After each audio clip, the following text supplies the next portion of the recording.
PKS sendiri dengan banyak pertimbangan tentu ingin mengajukan kader.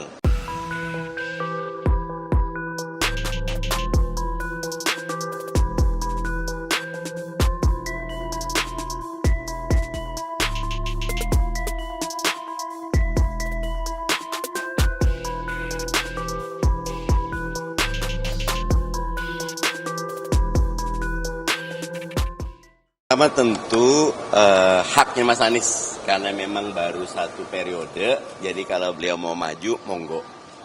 PKS sendiri dengan banyak pertimbangan tentu ingin mengajukan kader.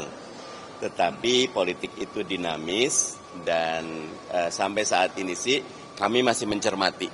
Ya, karena memang Pilkada DKI sekarang ini agak spesial. Bukan lagi daerah khusus ibu kota, tetapi daerah khusus Jakarta. Karena itu kita lagi nyari yang betul-betul fokus ngurus Jakarta, gitu.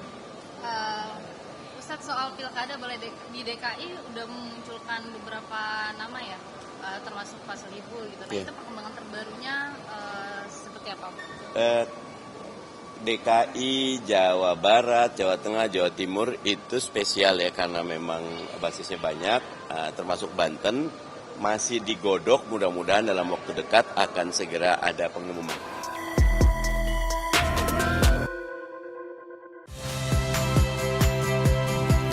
Saya Cynthia Rompas. Saksikan program-program Kompas TV melalui siaran digital, pay TV, dan media streaming lainnya. Kompas TV, independen, terpercaya.